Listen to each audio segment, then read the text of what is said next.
धने गावात 700 कामगारांना आरोग्य स्मार्ट कार्डचे वाटप. रवींद्र कुमार पाटील यांच्या पुढाकाराला यश. धनेगाव देवणी तालुक्यातील धनेगाव येथे उद्योजक तथा गावचे उपसरपंच रवींद्र कुमार पाटील यांच्या पुढाकारातून 700 कामगारांना जन आरोग्य सेवा स्मार्ट कार्डचे वाटप करण्यात आले. महाराष्ट्र इमारत आणि इतर बांधकाम कामगार कल्याण मंडळाचे कामगार आयुक्त मंगेशजी रामराव झोले, लातूर जिल्हा परिषद अध्यक्षा सौ उषाताई संभाजी पाटील, देवणीचे तहसीलदार सोमनाथ वाडकर, जिल्हा सरकारी कामगार अधिकारी अविनाश देशमुख यांच्या हस्ते स्मार्ट कार्डचे वितरण करण्यात आले. देवणी तालुक्यातील धनेगाव आणि परिसरातील पात्र कामगारांना शासनाच्या विविध योजनांचा लाभ मिळावा यासाठी रवींद्र कुमार पाटील यांनी पुढाकार घेतला. त्यांच्या प्रयत्नातून मोठ्या संख्येने कामगारांना आरोग्य स्मार्ट कार्ड उपलब्ध झाल्याने कामगारांनी समाधान व्यक्त केले. या कार्यक्रमादरम्यान इयत्ता 10वी आणि 12वी मध्ये 90% जास्त गुण मिळवणाऱ्या गुणवंत विद्यार्थ्यांचा सत्कार करण्यात आला. विद्यार्थ्यांना प्रोत्साहनपर बक्षिसे देऊन त्यांच्या शैक्षणिक यशाचे कौतुक करण्यात आले. तसेच गावातील अंगणवाडी सेविका आणि मदतनीस भगिनींचा सन्मान करून त्यांचा यथोचित सत्कार करण्यात आला. कार्यक्रमाच्या अध्यक्षस्थानी उदगीर खरेदी विक्री संघाचे माजी व्यवस्थापक सूर्यकांत बिरादार होते. या कार्यक्रमाचे प्रास्ताविक रवींद्र कुमार पाटील यांनी केले. त्यावेळी त्यांनी आमदार संभाजीराव पाटील निलंगेकर यांच्या नेतृत्वाखाली शासनाच्या विविध योजना सर्वसामान्य नागरिकांपर्यंत पोहोचवण्याची गरज व्यक्त केली. केवळ फोटो आणि सेल्फी काढून जनतेची कामे होत नाहीत. कार्यकर्त्यांनी जमिनीवर पाय ठेवून जनतेच्या दारापर्यंत जावे, त्यांच्या अडचणी समजून घेऊन शासनाच्या योजनांचा लाभ मिळवून द्यावा. त्यामुळेच नेत्यांच्या विचारांना खऱ्या अर्थानं बळ मिळेल, असे आवाहन रवींद्र कुमार पाटील यांनी केले. यावेळी उपस्थित मान्यवरांचा सत्कार, कामगारांचा सन्मान, गुणवंत विद्यार्थ्यांचे कौतुक, अंगणवाडी सेविका मदतनीसांचा सन्मान अशा विविध उपक्रमांमुळे कार्यक्रमाला उत्साहाचे वातावरण निर्माण झाले. ग्रामस्थांनी या उपक्रमाचे कौतुक करत कामगारांसाठी करण्यात आलेल्या प्रयत्नांबद्दल समाधान व्यक्त केले. तर महाराष्ट्रात ग्रेट आहे. नेत्याबद्दल काही विषयच नाही.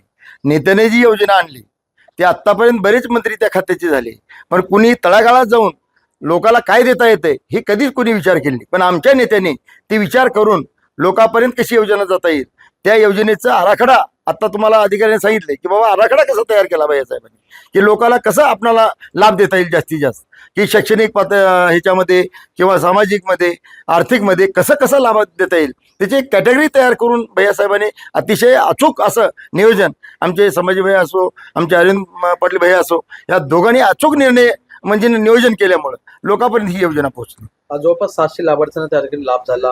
विशेषतः अधिकाऱ्यांचं म्हणणं मागच्या काळामध्ये असं आलं होतं की या योजनेमध्ये किंवा या विभागामध्ये दलालाची भरती जास्त झालेली आहे, मात्र आपण निशुल्कपणे खर्चाने त्या ठिकाणी केलाय. असा संदेश तुम्ही काय देणार कार्यकर्त्यांना किंवा पदाधिकाऱ्यांना? नाही, हीच खरं राजकारणाचं मूळ आहे ना. राजकारण म्हणजे काय, लुटायचं आहे का? राजकारण म्हणजे समाजकार्य आहे. तर काही लोकांना काही सवय लागलेली आहे की बाबा जायचं, बाईक एखादी फोटो काढायचं, काम झिरो राहते, पण गायचं जास्त, ही ह्याच्यापासून वंचित राहिलं पाहिजे. आणि आमच्या देशाचं नाव आम्ही परमेश्वरासारखं जपतो, म्हणून त्यांना कुठं गालबोट लागली. आपण आपल्या संसारातले 2 रुपये खर्चून ही लोकांपर्यंत योजना दिलेली. म्हणजे आमदार संभाजी पाटील यांची जे संस्कार किंवा विचार आहे ते लोकांपर्यंत जाणं आणि खऱ्या लाभार्थ्यांना लाभ मिळणं ही आपली इच्छा आहे. हा, प्राथमिकता आहे आपली. आमची प्राथमिकता काय आहे, वरून आलेली योजना लोकांपर्यंत पोहोचणं. आम्ही एक दुवामधला आणि ती पोहोचली पाहिजे. आणि प्रत्येकाचं कार्यही छत्रपती शिवरायापासून डॉक्टर बाबासाहेब आंबेडकरांपासून आजच्या सैनिकापर्यंत हेच काम करतात ती लोक. मग त्यांचा आदर ठेवायचा का नाही आपण? छत्रपती शिवरायाला काही गरज होती का एवढं दर्याखोऱ्या पळत हिंडायची? तुम्हाला सांगतो, त्याने कशासाठी लढले? स्वराज्यासाठी लढले, जनतेसाठी लढले. मग आपण बी आपल्या नेत्याचं काम असं चांगलं केलं पाहिजे की उद्या चालून ज्या नेत्याला आपल्या कुठली अडचण येऊ नये असं आपण एक दर्शनीय काम लोकांसाठी केलं पाहिजे. येणाऱ्या काळामध्ये कशा पद्धतीने गावकऱ्यांसाठी काम करणार आहे? नाही, मी तर गेल्या 26 वर्षापासून भ्रष्टाचार मुक्त असं काम करतो आणि येणाऱ्या काळात सुद्धा आपल्याला त्या पद्धतीनेच काम करायचे. आपल्या नेत्याला कुठं गालबोट लागणार नाही आणि आलेली योजना लोकांपर्यंत निःशुल्कपणे आपल्या खिशातले पैसे खर्चून कसं देता येईल हेच आपलं मानस राहणार.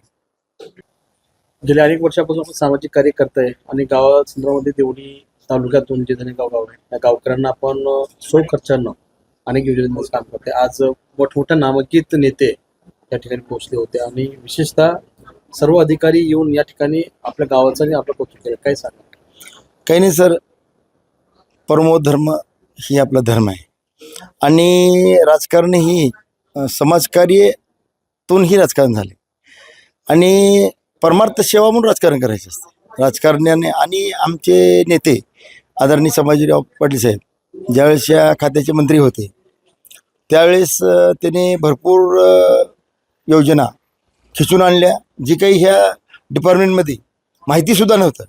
तर ती भैयासाहेब त्या खात्याचे मंत्री झाल्यामुळं गोरगरिबापर्यंत आपली काय योजना जायला पाहिजे ही सतत भैयाची ओढ असते.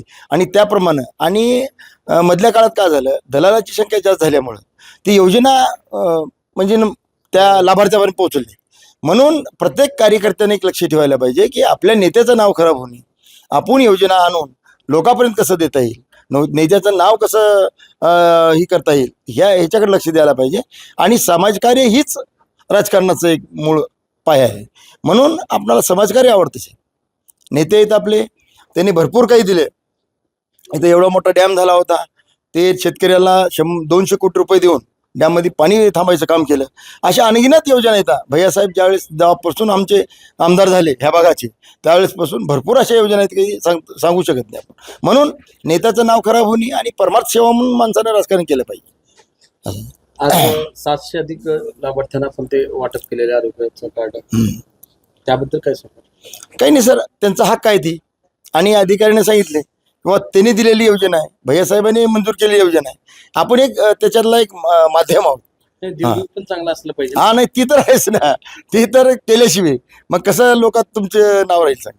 हां, आणि सेवा करत गेलं की आपण आपोआप नाव होत राहते. फक्त काही लोक आजकाल असे करतात की बाबा देखावा, एक फोटो काम तर 0%, पण फक्त फोटो काढायचा आणि पाठवायचं, फोटो काढायचं, असे लोक झाले. म्हणून तशा मला जमिनीवर राहून लोकांमध्ये मिसळलं पाहिजे आणि लोकांच्या काय अडचणी येतात ते जाणून घेऊन काम केलं पाहिजे. आपल्या संसारातले 2 रुपये खर्चायला पाहिजे. एजंट म्हणून काम करण्यापेक्षा संसारातले 2 रुपये खर्चायला शिका, असं एवढं माझं म्हणणं आहे. जागृती रिपब्लिकन न्यूजसाठी संपादक सगीर मोमीन.